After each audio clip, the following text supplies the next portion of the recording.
చాలామంది అరుణాచలం వెళ్తారు. గర్భగుడిలో స్వామిని దర్శించి తీర్థ ప్రసాదాలు తీసుకొని వచ్చేస్తారు. కానీ ఇలా చేయడం వల్ల ఆ క్షేత్రం యొక్క సంపూర్ణ శక్తిని గ్రహించలేరు. అయితే అరుణాచలేశ్వరుని సంపూర్ణ అనుగ్రహం పొందాలంటే చాలామందికి తెలియని ఒక ప్రత్యేకమైన దర్శన క్రమం ఉంది. అరుణాచలం కేవలం ఒక గుడి కాదు, అదొక శక్తివంతమైన మార్గం. ఆలయంలో అడుగుపెట్టిన దగ్గర నుండి గర్భగుడి వరకు ప్రతి అడుగులో, ప్రతి మండపంలో కొన్ని శక్తి కేంద్రాలు ఉన్నాయి. వాటి ప్రాముఖ్యత తెలుసుకుని దర్శనం చేసుకుంటే మీ అరుణాచల యాత్ర సంపూర్ణమవుతుంది. స్మరించినంతనే ముక్తినిచ్చే ఆ అరుణాచలేశ్వరుడి పూర్తి అనుగ్రహాన్ని పొందే ఆ మార్గం ఏమిటో ఇప్పుడు తెలుసుకుందాం. ఈ వీడియో చివరి వరకు చూశారంటే మీరు మళ్ళీ అరుణాచలం వెళ్ళినప్పుడు మీ దర్శనం మునుపటిలా కాకుండా గొప్ప అనుభూతిని చెందగలరు. మన ఆధ్యాత్మిక ప్రయాణం ఆలయానికి తూర్పు వైపున ఉండే రాజగోపురం దగ్గర మొదలవుతుంది. సుమారు 217 అడుగుల ఎత్తు, 11 అంతస్తులతో ఆకాశాన్ని తాకుతున్నట్లు కనిపించే ఈ గోపురం విజయనగర మరియు నాయకరాజుల కాలంలో, ముఖ్యంగా శ్రీకృష్ణదేవరాయల వంటి గొప్ప రాజుల ప్రోత్సాహంతో రూపుదిద్దుకుంది. ఇది కేవలం ఎత్తైన కట్టడమే కాదు, మనలోని అహాన్ని, బయటి ప్రపంచపు ఆలోచనలను ఇక్కడే వదిలి స్వచ్ఛమైన మనసుతో పరమేశ్వరుడి దగ్గరకు వెళ్తున్నామనడానికి ఇదొక గుర్తు. ఇక్కడ గోపురం కింద ఒక్క క్షణం నిలబడి ఆ అద్భుతమైన నిర్మాణాన్ని చూస్తూ మనసులో ఒక సంకల్పం చెప్పుకోవాలి. అరుణాచలేశ్వర, నీ పూర్తి శక్తిని, నీ చైతన్యాన్ని అనుభూతి చెందడానికే ఈ యాత్ర చేస్తున్నాను. ప్రతి అడుగులో నువ్వే నన్ను నడిపించు తండ్రి అని ప్రార్థించుకోవాలి. ఈ చిన్న ప్రార్థనే మన యాత్రకు పునాది. ఇక గోపురం దాటి లోపలికి వెళ్ళగానే మన దర్శనంలో ఎలాంటి ఆటంకాలు రాకుండా చూసేందుకు అక్కడ కొలువై ఉన్న శక్తి గణపతికి నమస్కరించుకోవాలి. ఇక్కడ నుండే మన అసలు ప్రయాణం మొదలవుతుంది. ఆ తర్వాత మనము కంబత్తు ఇలయనార్ సన్నిధిని, అంటే స్తంభం నుండి ఉద్భవించిన కుమారస్వామిని దర్శించుకోవాలి. ఈ ఆలయం మనం లోపలికి ప్రవేశించగానే ఎడమవైపు ఉంటుంది. పూర్వం అరుణగిరినాథర్ అనే భక్తుడి ప్రార్థనకు మెచ్చి కుమారస్వామి ఇక్కడ స్తంభం నుండే ప్రత్యక్షమయ్యాడని పురాణ కథనం. ఇక్కడ స్వామిని దర్శించుకోవడం మన భక్తిలో ఉన్న శక్తిని, మన విశ్వాసంలో ఉన్న బలాన్ని తిరిగి గుర్తు చేస్తుంది. తరువాత పక్కనే శివగంగ తీర్థం ఉంటుంది. ఈ పవిత్ర కోనేటి నీటిలో కాళ్ళు, చేతులు, ముఖం కడుక్కోవడం ద్వారా మనల్ని మనం బాహ్యంగా, అంతర్గతంగా శుద్ధి చేసుకున్నట్లు భావించాలి. భక్తులు ఈ తీర్థాన్ని గంగా నదితో సమానంగా చూస్తారు. ఇక్కడి నుండి కుడివైపుకు చూస్తే 1000 స్తంభాల మండపం కనిపిస్తుంది.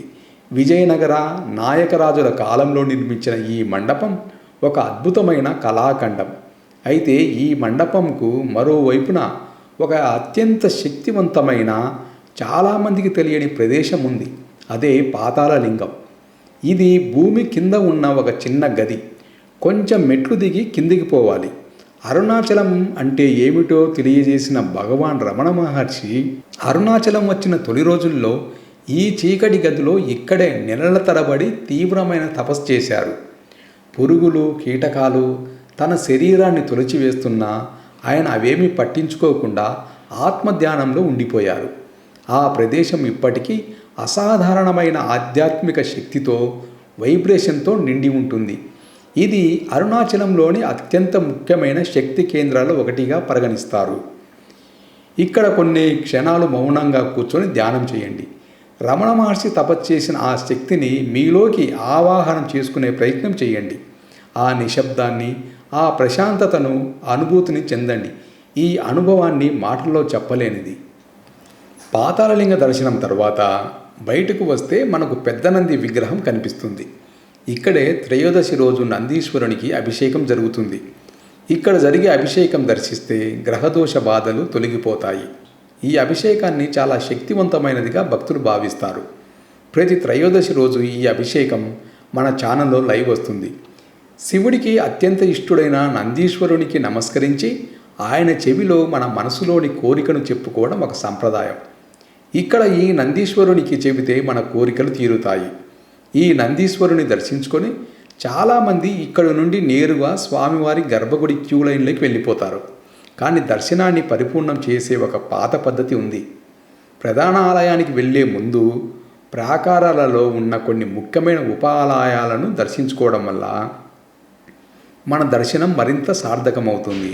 ముందుగా మన బల్లాల గోపురం దాటి ఈ క్షేత్రానికి పాలకుడైన కాలభైరవుడి ఆలయానికి చేరుకోవాలి. ఆయన అనుమతి లేకుండా ఈ క్షేత్రంలో ఏదీ జరగదని నమ్మకం. కాలభైరవుడిని దర్శించుకొని, స్వామి, ఈ పవిత్ర క్షేత్రంలో నీ దర్శన భాగ్యం కలిగించినందుకు ధన్యవాదాలు.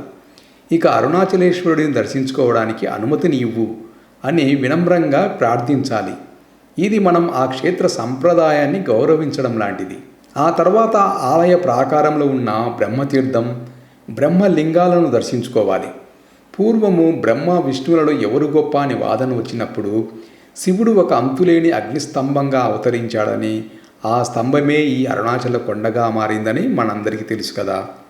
బ్రహ్మ ఈ ప్రదేశంలో శివుడిని పూజించారు కనుక ఈ ప్రదేశంను బ్రహ్మతీర్థం అని పిలుస్తారు.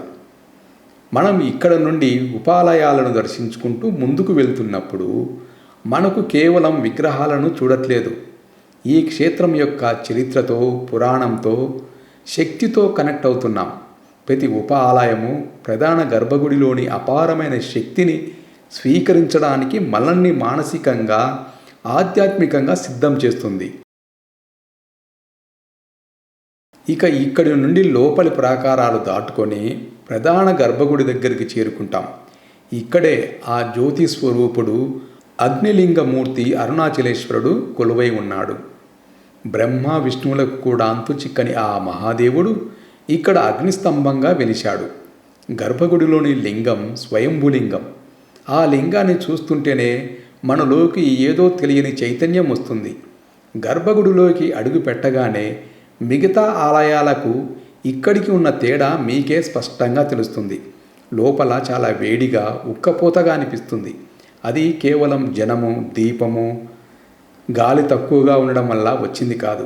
ఆ లింగం నుండి వెలువడే అగ్నితత్వం యొక్క ప్రభావం. అక్కడ ఉన్నది కేవలం రాతిలింగం కాదు, జ్ఞానమే రాశిగా మారిన అగ్ని అని స్కాంద పురాణం చెబుతుంది. ఇక ఇక్కడ ఉన్న అగ్నిలింగమును చూడగానే మీ కోరికల లిస్టు అంతా దేవుడి ముందు చదవకండి. కేవలం ఓం నమ శివాయ లేదా అరుణాచల శివ అని స్మరించండి. లేదా ఇలా అనుకోండి, అరుణాచలేశ్వర, నీ దర్శన భాగ్యం కలిగించినందుకు ధన్యుడును తండ్రి, నన్ను నా కుటుంబాన్ని చల్లగా చూడు అని మనస్ఫూర్తిగా దండం పెట్టుకోండి. ఆ అగ్నిలింగం మీ కర్మలన్నింటినీ కాల్చేస్తుంది. ఆ క్షణంలో కలిగే అనుభూతి మాటల్లో చెప్పలేనిది. ఆ క్షణంలో మీ శరీరానికి పడుతున్న చెమటను గమనించండి. అది శివయ్య శక్తి మీలోని మలినాలను, కర్మలను దహించి వేస్తుంది అనడానికి ప్రతీకగా భావించండి. ఆ వేడిని భరిస్తూ ఓం అరుణాచలేశ్వరాయ నమః అని మనసులో జపించండి. కేవలం ఆ శక్తిని అనుభూతి చెందండి. ఆ అగ్ని స్వరూపంలో లీనమవ్వడానికి ప్రయత్నించండి. స్మరణ మాత్రం చేతనే ముక్తినిచ్చే ఆ స్వామిని స్మరించిన ఆ ఒక్క క్షణం చాలు మన జన్మ ధన్యమవ్వడానికి. ఇక ఆ తర్వాత స్వామి దర్శనం అవగానే బయటకు వచ్చి కొంచెం ముందుకు వెళ్తే అయ్యవార్లు, అమ్మవార్లు, విగ్రహమూర్తులు ఉంటారు. మీరు దంపతులుగా వెళ్తే తప్పకుండా వారిని దర్శించుకొని హారతి తీసుకోండి, చాలా మంచిది. అక్కడే లోపల చాలామంది విగ్రహమూర్తులు ఉంటారు. ఇక్కడ ఇంకో విశేషం ఏమిటంటే ఇక్కడ విష్ణుమూర్తి విగ్రహం కూడా ఉంటుంది. తులసిమాల దండ వేసి ఉంటుంది. ఇక అక్కడి నుండి బయటికి వస్తాము. చాలామంది హడావుడిగా ఇక్కడి నుండి బయటికి వచ్చేస్తారు.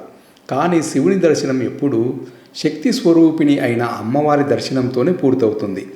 అక్కడి నుంచి బయటికి వస్తే కుడివైపున ఉన్న అపితకుచాంబ అమ్మవారి ఆలయం ఉంటుంది. ఈ అమ్మవారిని తమిళంలో ఉన్నామలై అమ్మన్ అంటారు. గుడిలోకి వెళ్ళి అమ్మవారిని దర్శించుకోవాలి. ఆ జగజ్జననిని దర్శించుకోకపోతే మీ యాత్ర అసంపూర్ణమే. అమ్మవారిని దర్శించుకొని అక్కడ ఇచ్చే కుంకుమను పెట్టుకుంటే దాంపత్య జీవితంలో గొడవలు తొలగిపోయి సుఖ సంతోషాలు, ఐశ్వర్యం కలుగుతాయని భక్తుల ప్రగాఢ నమ్మకం. అమ్మవారి దర్శనం చేసుకుని బయటకు వచ్చే దారిలో ఎడమవైపున దీపాల ప్రాంగణం ఉంటుంది. ఇక్కడ చాలామంది భక్తులు దీపాలు వెలిగిస్తుంటారు. మీరు కూడా తప్పకుండా వెలిగించండి. ఇవి మీలోని శక్తి కేంద్రాలను ప్రభావితం చేస్తాయి. ఇక అక్కడి నుండి బయటకు వచ్చేస్తారు. ఇవే కాకుండా ఆలయంలో ఇంకా చాలా దర్శనీయ స్థలాలు ఉన్నాయి. సమయాన్ని బట్టి వాటన్నిటినీ దర్శించండి. ఇలా ఈ క్రమంలో దర్శనం చేసుకుని బయటకు వచ్చినప్పుడు మీకు కలిగే ప్రశాంతత, మీలో నిండే శక్తి మాటల్లో చెప్పలేనిది. ఇది కేవలం గుడిని చుట్టి రావడంలా కాకుండా పరిపూర్ణమైన ఆధ్యాత్మిక అనుభూతిని చెందుతారు. ఈ పద్ధతి ద్వారా మీరు అరుణాచలం యొక్క భౌతిక రూపానికే కాదు, దాని సూక్ష్మమైన శక్తి కేంద్రాలకు కూడా కనెక్ట్ అవుతారు. అయితే ఈ మధ్య ఆలయంలో చాలా మార్పులు వచ్చాయి కనుక ఇవన్నీ తిరిగి దర్శించుకోవడానికి వీలు కాకపోవచ్చు. మీకు వీలుంటే తప్పకుండా ఇలా దర్శనం చేసుకోండి. అయితే అరుణాచల యాత్ర ఆలయ దర్శనంతోనే అయిపోదు. అసలు కొండ రూపంలో ఉన్న శివుడి చుట్టూ ప్రదక్షిణ చేయడమే అత్యంత ప్రముఖమైనది. సుమారు 14 కిలోమీటర్ల ఈ మార్గంలో దిక్కులలో 8 లింగాలు ఉన్నాయి. ప్రతి లింగానికి ఒక్కో ప్రత్యేక శక్తి ఉందని, ఒక్కో గ్రహంతో అనుసంధానం అయి ఉంటుందని కూడా నమ్ముతారు. గిరి ప్రదక్షిణ చేయడం అంటే సాక్షాత్తు ఆ శివస్వరూపమైన కొండకే ప్రదక్షిణ చేయడం లాంటిది. దీని గురించి మనం మరో వీడియోలో వివరంగా మాట్లాడుదాం. ఈ దర్శన క్రమం మీకు ఎలా అనిపించింది? మీరు అరుణాచలం ఎప్పుడు వెళ్ళారు? మీ అనుభవాన్ని, మీకు తెలిసిన మరిన్ని విశేషాలను కింద కామెంట్స్లో తప్పకుండా పంచుకోండి. ఈ సమాచారం మీకు ఉపయోగపడితే అరుణాచలం వెళ్ళాలనుకునే మీ స్నేహితులతో, కుటుంబ సభ్యులతో ఈ వీడియోను షేర్ చేసుకోండి. ఇలాంటి మరెన్నో ఆధ్యాత్మిక రహస్యాల కోసం మా ఛానల్ను సబ్స్క్రైబ్ చేసుకోవడం మర్చిపోకండి. అరుణాచల శివ.